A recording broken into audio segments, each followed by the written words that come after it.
Hi, Tarun. First of all, it's a pleasure and a privilege to be hosting you for this session at the Reboot Work Festival. It's a global initiative, as you know. I wish we could do this face to face, but maybe sometime soon after this is over. Thank you for being with us. Apart from being a global UiPath initiative, one of the things that we're doing this for is to get insights from key customers, key leaders, like you, who have actually gone down this path of automation and have a lot of wisdom to share with a lot of other organizations and practitioners who are, in the early stage of adoption. At JSW, clearly you're an award winner. You're known for your approach, your speed, the way you've gone about your entire implementation methodology is something that is being spoken about a lot across the country. And clearly there are some best kept secrets, Tarun. So why don't you let us in on some of those best kept secrets? What's the secret of the success of automation at JSW so far? So first of all, Murli, thanks for connecting me in this prestigious discussion.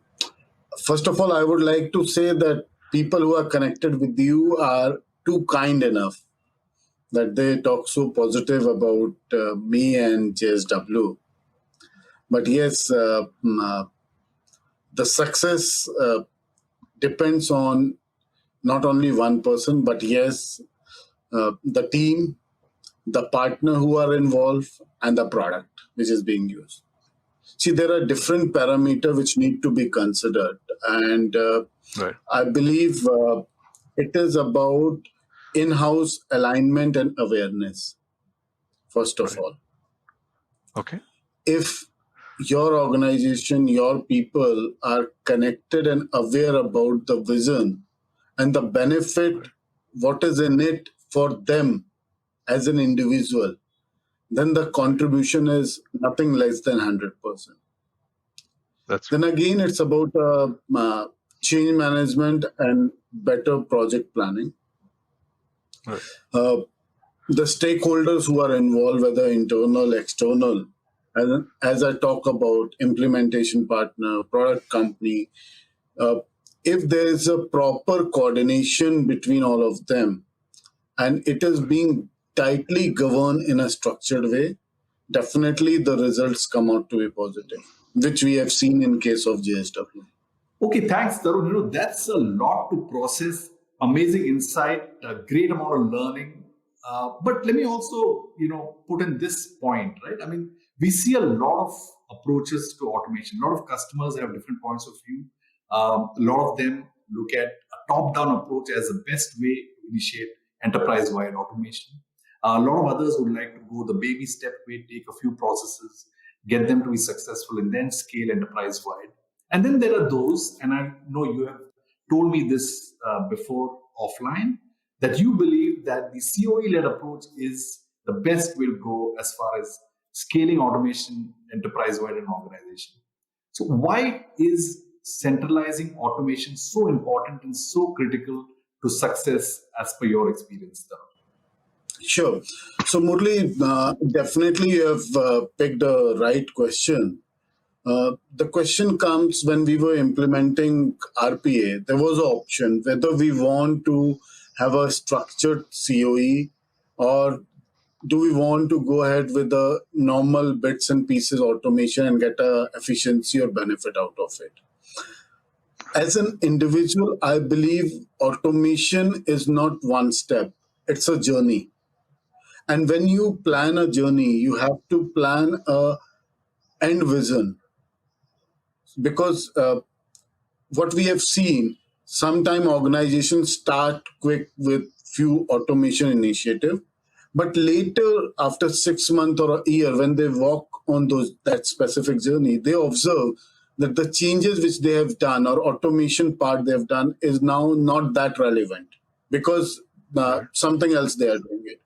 So first of all, automation need to be in a central team that helps to see end-to-end cycle that give an opportunity to look for bigger piece for automation. And when we talk about COE, COE, I believe, is like a heart in a human body. For automation, especially RPA related or machine learning automation, COE ensures not only efficiency should be there, but also look at the changes which are coming in process in people front that can be managed. And those turbulence which comes in between can be improved in your existing processes which you're automating. So yes, CO is most important, so that not only you should work on automation, but also look for future opportunities and connect them properly with your existing automations. Thanks, Tarun. I mean, that is great insight. Clearly, that point of view resonates across a lot of customers globally. But if I were to extend that just a little bit, success, measuring success rather is critical to any organization, especially in new initiatives like automation. How do you measure success of automation at JSW? Straight question. What do you think? So success of automation depend on few things. One is what is the sustainability of automation which we have implemented, Right. whether it is scalable or not for a long run, and is it going to improve life of employees and organization or not. So yes, efficiency is one key point, scalability Right. and sustainability. These three key parameters are connected with business cases being evaluated everywhere. But yes, we need to see these should become a future path for next level of success. Thanks, Tarun. I mean, and I know this for sure because I've been part of the JSW journey personally as well. I know that you will agree that a C-level or a C-suite support or C-level sponsorship to an initiative like automation is critical to success. How has that played out at JSW? How important, critical, and what are those factors of C-level sponsorship that you have seen succeed at JSW? So, if you would have heard, even our group CFO, Mr. Shishagiri Rao, has shared that Right. automation is one of the key prime strategic initiative for the organization. And Right. as we know, JSW is growing organic and inorganic, both ways. Now, you cannot match that pace unless and until your processes are matured. It is more automated, so that the relevant information which CXOs are looking for should be processed and available to them within a time frame that they can take a right decision and it is more relevant for them.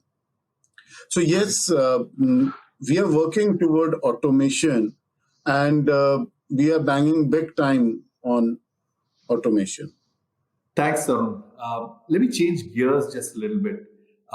You know what we're going through. The COVID pandemic has impacted us all in so many ways. It's impacted you and me personally in our personal lives. And businesses are no different, right? How has the COVID pandemic actually made you more resilient as a business? What are those parts of automation that have come to the fore in actually helping you deal with the aftermath of the COVID pandemic in these fairly troubled times in an organization like yours? What's your insight? Yeah, sure. So in last 6 to 8 months time, I would say this pandemic has impacted India as a surprise. We were not ready, and suddenly the lockdown decisions which were there was for a longer period. Right. Now, when I look back and see, this automation has created a path for the organizations, especially big organizations like JSW, where we can quickly handle such type of situation and ensure Right. uninterrupted business drive. So we look at companies go for a BCP concepts and plan those things. Now, unless and until automation is mixed well with it, success of BCP, especially during this scenario, would have not been there. So I would like to share with you, GBS has ensured during COVID environment, 100% of workforce was able to work from home, and we were able to deliver and have a successful year-end close with board meetings. Now, one of the key driver was those areas which were automated. So that part of work was managed in itself because a lot of things were done touchless, and as a result, we don't have to invest management time to ensure those work should not get disrupted. Right. Definitely, that was one of the key support during COVID environment. Thanks, Tarun. Before I end this great conversation, I can't let you go without getting some piece of advice for those of us practitioners or end customers out there who are at an early stage, or probably those who are at a beginning stage of automation. So if you want to sum up your deep experience and bring out those 2 or 3 insights or starting points or words of advice, what would those be for the benefit of all those listening? So Murli, if I look back, I believe there was 2-3 critical points which were key success. One, I would say definitely involvement of senior management and your employees is most important. See, the success of automation depend on those people who are working on those processes which are going to be automated tomorrow. So it's important people should be connected. And I will give you an example how we connected our team. One was we bring that awareness session between the team. We make them understand how this is going to help them. We conducted a few initiatives which connect those employees, like a Namkaran exercise where people connected with bots to be named, which are going to work in organization. Second, we explain them how the process will help and how their role are going to change. Like you talked about role in COE. So that helped them to grow personally. That's from an organization and people point. Second, I would suggest it's important to evaluate right product at a right time, because RPA is not a short journey. We need to look for an organization who has bigger plans and their solution can be integrated in future solutions which are coming in place. So it's important to have a right partner from a product point. Third most important point is there should be a right team who should work on that particular project, and it should be managed through a structured governance. That will help for a successful implementation. Thank you, Tarun. It's been wonderful talking to you as usual. I look forward to meeting with you. Stay safe, and we'll catch up for a coffee real soon. Thank you so much for doing this. Thanks, Murli. Pleasure is all ours. And